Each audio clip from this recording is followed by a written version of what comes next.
ማር ልጄ ወገን ዘመድ የለኝ ሀብት የለኝም ከእጄ።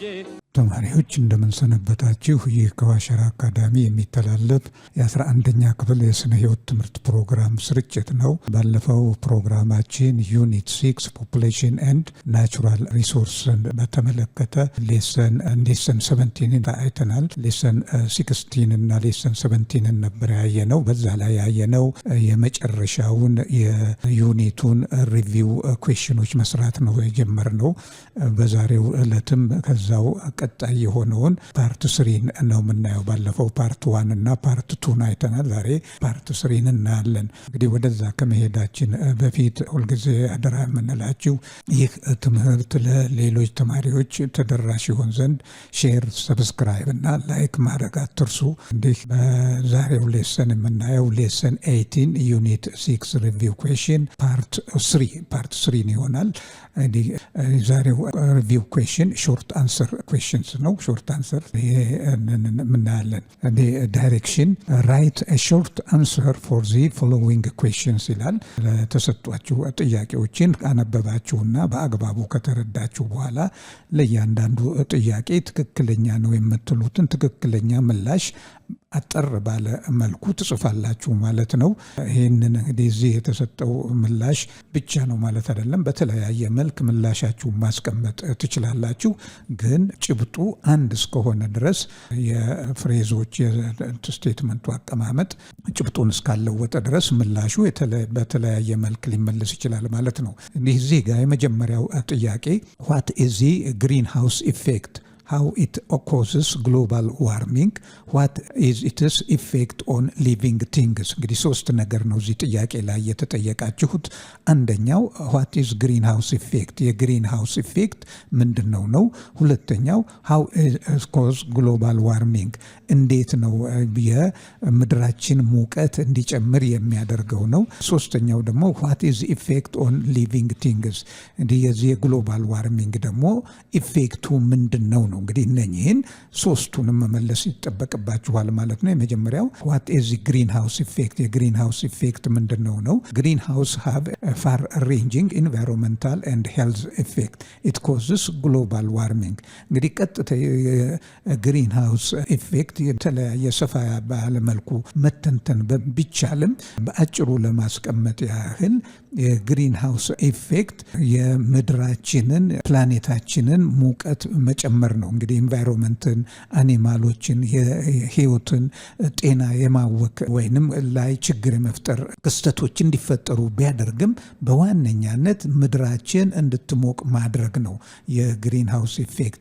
እንግዲህ በሁለተኛ ተጠየቃችሁ how it causes global warming? እንዴት ነው የምድራችን ሙቀት እንዲጨምር የሚያደርገው ነው የሚለው። it causes global warming by trapping the heat of the sun and preventing it from returning into the space. እንግዲህ ምንድነው ግሎባል ዋርሚንግ? ይሄ ግሪን ሃውስ ታውቃላችሁ። ይሄ ጽጌረዳ ምናምን በፕላስቲክ ቤቶች ተሰርተው ቴምፕሬቸሩ፣ ሙቀቱ፣ ሂዩሚዲቲው ተመጣጣኝ እንዲሆን ሰው ሰራሽ በሆነ መንገድ አትክልቶችን ያበቅላሉ። እንግዲህ ያ ሽፋኑ በፕላስቲክ የተሰራው ሽፋን እንግዲህ ግሪን ሃውስ የሚባለው ልክ ነው። እንግዲህ ግሪን ሃውስ ጋሶች በአትሞስፌራችን ላይ ልክ እንደ ብርድ ልብስ ንጣፍ ፎርም በማድረግ ሙቀት ከምድር ወደ ላይ እንዳይሄድ፣ የፀሐይ ሙቀት ምድር ላይ ካረፈ በኋላ ተመልሶ ወደ ስፔስ እንዳይሄድ አምቆ መያዝ ነው ማለት ነው ባህሪያቸው። ልክ አንድ ሰው ሲበርደው አልባሳትን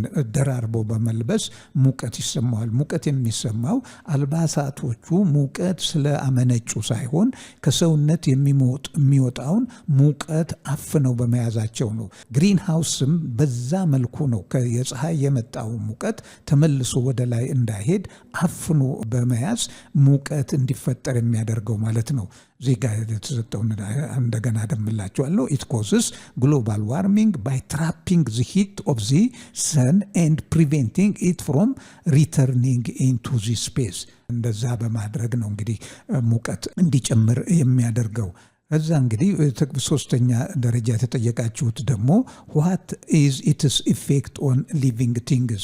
የዚህ የግሎባል ዋርሚንግ ኢፌክት ደግሞ በህያዋን ላይ ምንድነው ነው የተጠየቃችሁት። በሶስተኛ ደረጃ የተጠየቃችሁት ደግሞ ዋት ኢዝ ዘ ኢፌክት ኦፍ ግሎባል ዋርሚንግ ኦን ሊቪንግ ቲንግስ ነው የሚለው። እንግዲህ የዚህኛው ደግሞ እንግዲህ ሰፋ ያለ ኢፌክት አለው። እነኚህን ለማስቀመጥ ዘ ኢፌክት ኦፍ ግሎባል ዋርሚንግ ኦን ሊቪንግ ቲንግስ ኢንክሉድ ፍለዲንግ፣ ሜልቲንግ ኦፍ አይስ፣ ራይዚንግ ኦሽን፣ ድራውት፣ poverty, loss of species, health problem, heavy rainfall, ሃይ ሂት ስትረስ፣ ሄልዝ ሪስክ፣ ዲስፕሌስመንት። እንግዲህ እነኚህን በዝርዝር የተወሰኑትን ማቅረብ ትችላላችሁ። ይህን ያህልም እንግዲህ እነኚህ ከግሎባል ዋርሚንግ ጋር ተያያዥነት ያላቸው በቀጥታና በተዘዋዋሪ መንገድ ቢሆን ህያዋንን ወይንም ሊቪንግ ቲንጎችን አፌክት የሚያደርጉ ናቸው። እንግዲህ ጎርፍ በሚከሰትበት ጊዜ ታውቃላችሁ ሃቢታትን፣ የተለያዩ ቦታዎችን ኢኮሲስተሙን ጠራርጎ ነው የሚሄደው።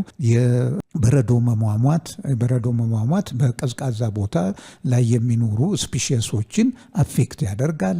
የሬዚንግ የኦሽን ሌቨል ሲ ሌቨል ደግሞ ወደ ላይ መጨመር በውቅያኖሶች ዳርቻ ያሉ አካባቢዎች በውሃ እንዲጥለቀለቁ ያደርጋል።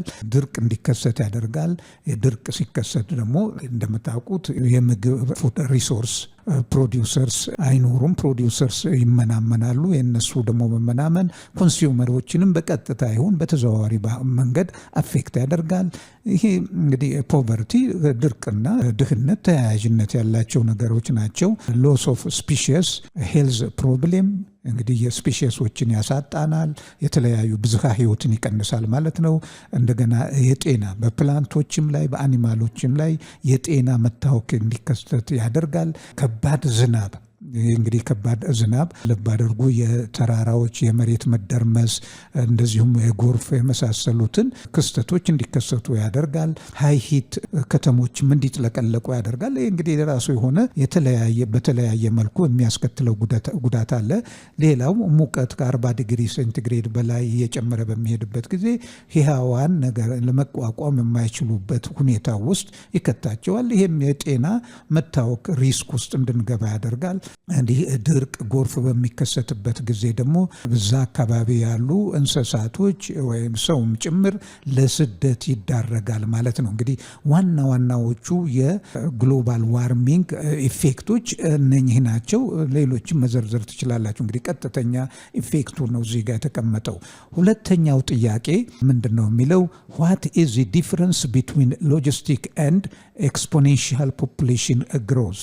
What conditions support the exponential population growth ነው የሚለው። እንግዲህ የዚህን ምላሽ ደግሞ በትክክል ሎጂስቲክ ግሮዝ እና ኤክስፖኔንሻል ፖፑሌሽን ግሮዝ መካከል ያለውን ልዩነት እንድትገልጹ ነው።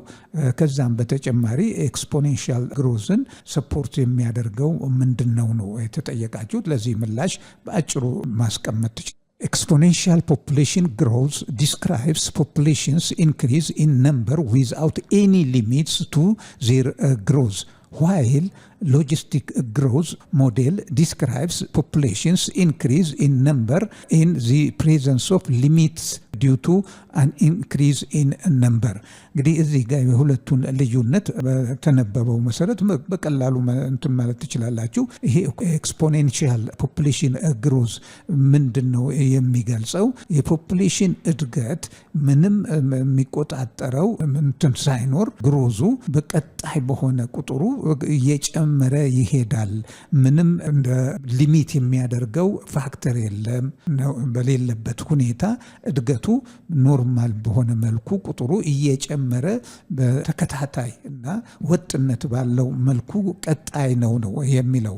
ነገር ግን በሎጂስቲክ ግሮዝ ሞዴል ገለጻ መሰረት ደግሞ ይሄን አይነት ግሮዝ ሊኖር አይችልም። ምክንያቱም በአካባቢና ባዮቲክ ፋክተሮች አሉ ይሄንን ሊሚት የሚያደርጉት።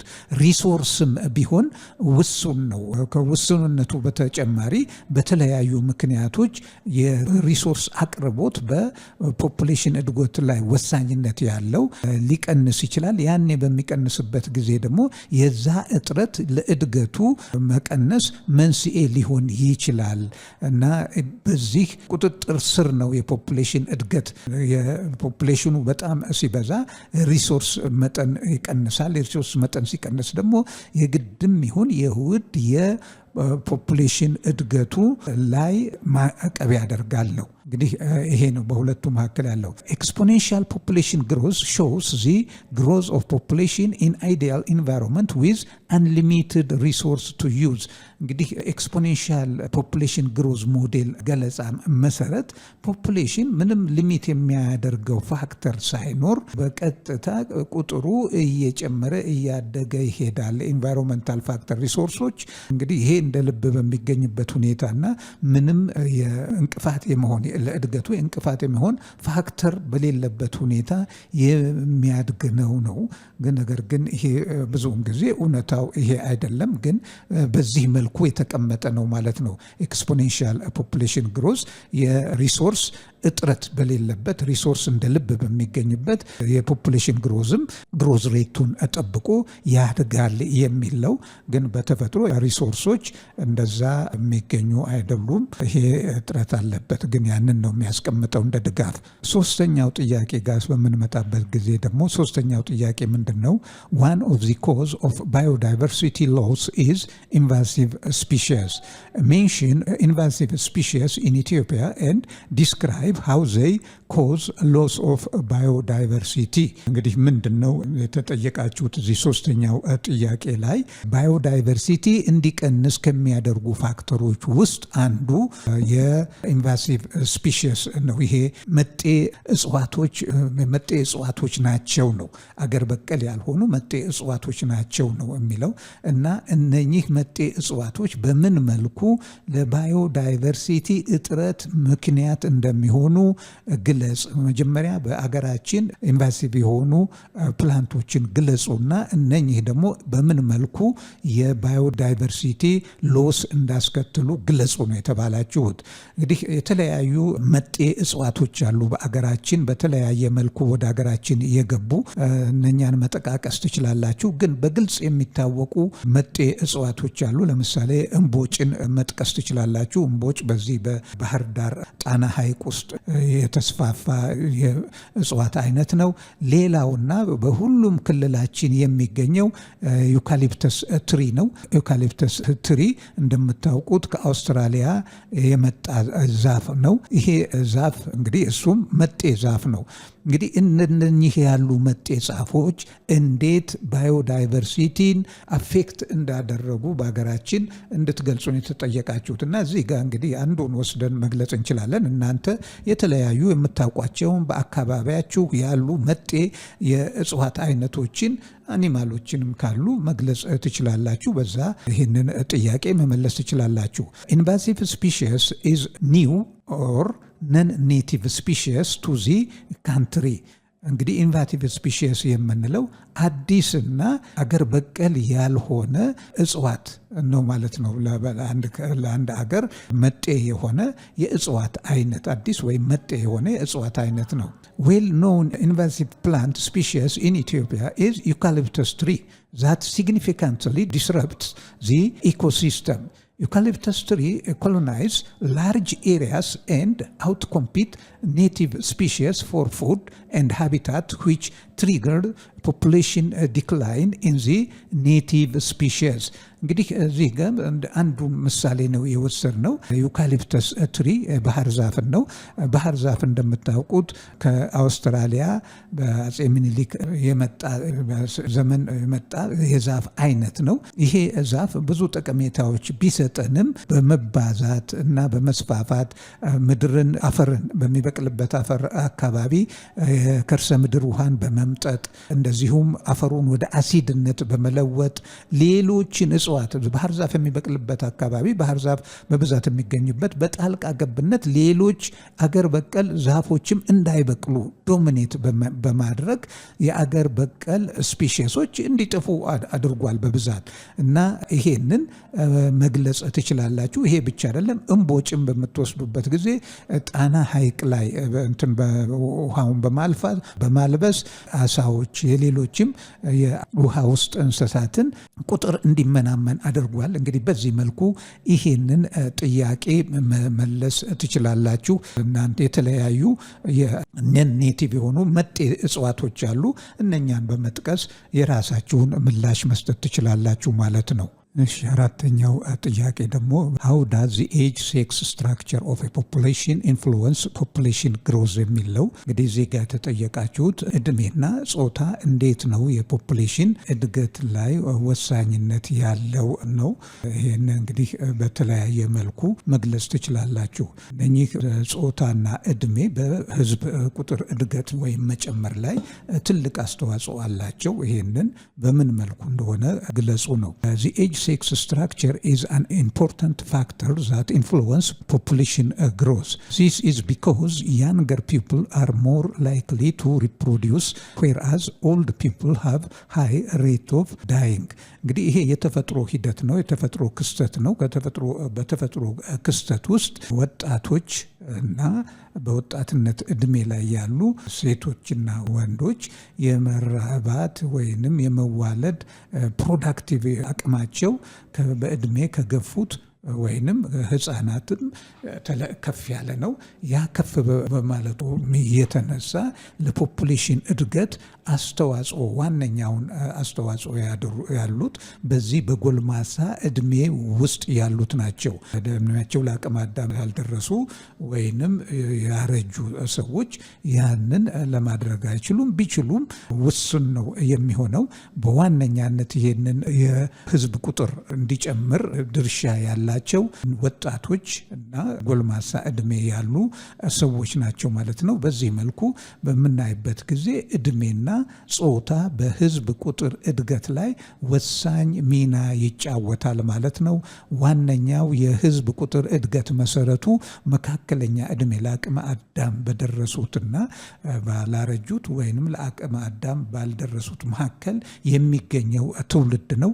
ይሄ እንግዲህ ከጾታ እና ከእድሜ ጋራ ተያያዥነት ያለው ስለሆነ በዚህ መልኩ በህዝብ ቁጥር እድገት ውስጥ ጾታና እድሜ ወሳኝነት አለው ማለት ነው። እንግዲህ ይህንን ጥያቄ በዚህ መልክ በተለያየ መንገድ መመለስ ትችላላችሁ። ግን ዋነኛው ጭብጥ መሰረታዊ ነገር መታወቅ ያለበት ለአቅመ አዳም የደረሱ ጎልማሶችና ያላረጁ ሰዎች መካከል ያሉ እድሜው መሀል ያሉት ወንዶችና ሴቶች ናቸው ለህዝብ ቁጥር መጨመር ዋነኛውን አስተዋጽኦ የሚያደርጉ። ይሄንን በገለጸ መልኩ በተለያየ መልክ ይሄንን ለዚህ ጥያቄ ምላሽ ማስቀመጥ ትችላላችሁ ማለት ነው።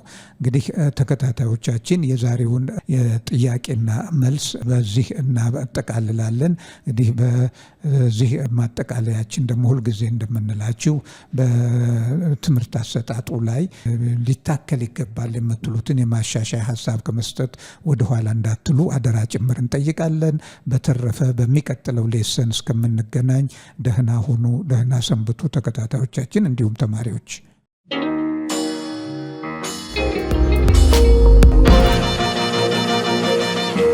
ፀሐይ ነው ላስተማረ ሰው ግን ቀኑ ጨለማ ነው።